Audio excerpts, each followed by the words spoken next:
Salary వస్తుంది కానీ month ఎండ్లో జీరో అవుతుందా? ఈ క్వశ్చన్ మీకు డైలీ అనిపిస్తుందా? శాలరీ రాగానే ఫుల్ జోష్ కానీ మంత్ ఎండ్ వచ్చేసరికి ఇది మన మిడిల్ క్లాస్ లైఫ్ రియాలిటీ.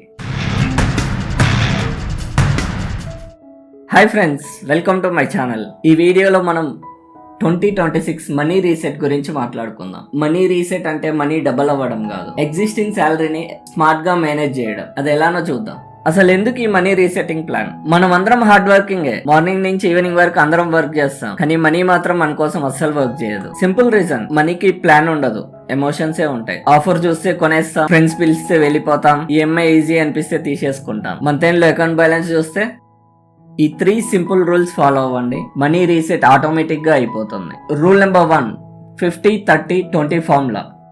ఇందులో మనకు వచ్చే శాలరీలో 50% నీడ్స్ అంటే rent, groceries, electricity bills, school fees, travel, ఇవన్నీ కామన్, ఇవన్నీ 50% లోనే అయిపోవాలి. నెక్స్ట్ 30% ఇవన్నీ wants, outside foods like restaurants, movies, shopping, OTT. 20% savings and investments, ఇది ఫ్యూచర్ కోసం. ఈ పార్ట్ ని జనరల్ గా అందరూ ఇగ్నోర్ చేస్తారు, బట్ ఇదే ఇంపార్టెంట్. సేవింగ్స్ అంటే మంత్ ఎండ్ లో మిగిలేది కాదు, శాలరీ వచ్చిన నెక్స్ట్ డేనే సెపరేట్ చేయాలి. Rule number 2, automatic SIP. Salary పడిన నెక్స్ట్ డేనే మనం అనుకున్న 20% లో 10% ఎస్ఐపి ఆటో డెబిట్ పెట్టండి. దీని వల్ల మనకు తెలియకుండానే ఆటోమేటిక్ గా ఇన్వెస్ట్మెంట్ అయిపోతుంది. ఇది స్మాల్ అమౌంటే కానీ లాంగ్ టర్మ్ లో మ్యాజిక్ చేస్తుంది. Third rule, emergency fund. మిగతా 10% ని ఎమర్జెన్సీ ఫండ్ కోసం యూజ్ చేయండి.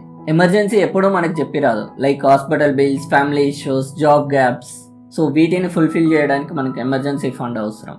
సింపుల్ గా దీనికోసం 6 months ఎక్స్పెన్సెస్ ని సేవ్ చేసుకోండి. ఎగ్జాంపుల్, మన మంత్లీ ఎక్స్పెన్సెస్ 25,000 అయితే టార్గెట్ 1.5 lakhs అయి ఉండాలి. ఇది వన్ షాట్ లో కాకపోయినా స్లోగా స్టార్ట్ చేయండి. ఎఫ్డిఆర్ లిక్విడ్ ఫండ్స్ లో ఇన్వెస్ట్ చేయండి, రిస్క్ తీసుకోకండి. సో అంతా బానే ఉంది, కానీ ప్రాక్టికల్ గా ఎలా స్టార్ట్ చేయాలి? దీనికోసం 5 సింపుల్ స్టెప్స్ చెప్తాను. లాస్ట్ 3 months ఎక్స్పెన్సెస్ చూడండి, నీడ్స్ వర్సెస్ వాంట్స్ డివైడ్ చేయండి, ఒక సిప్ స్టార్ట్ చేయండి, ఎమర్జెన్సీ ఫండ్ కోసం సపరేట్ అకౌంట్ మెయింటైన్ చేయండి. ఇలా 6 months ఫాలో అవ్వండి, ఆటోమేటిక్ గా రిజల్ట్ మీకే తెలుస్తుంది. మనీ రీసెట్ అంటే సాక్రిఫైసెస్ కాదు, అవేర్నెస్. మీ ఫ్యూచర్ సెక్యూర్ గా ఉండడం స్టేటస్ సింబల్ కంటే ఇంపార్టెంట్. 2026 లో రీచ్ అవ్వకపోవచ్చు, కానీ ఫైనాన్షియల్ పీస్ ఉంటుంది. ఫైనల్ గా ఈ వీడియో మీకు క్లారిటీ ఇచ్చిందని అనుకుంటున్నా. మీ మంత్లీ సేవింగ్స్ పర్సెంటేజ్ ఎంతో కామెంట్ చేయండి. ఈ వీడియో యూస్ఫుల్ అనిపిస్తే లైక్, హైప్ అండ్ సబ్స్క్రైబ్ చేయండి. నేను మీ నరేందర్, సైనింగ్ ఆఫ్.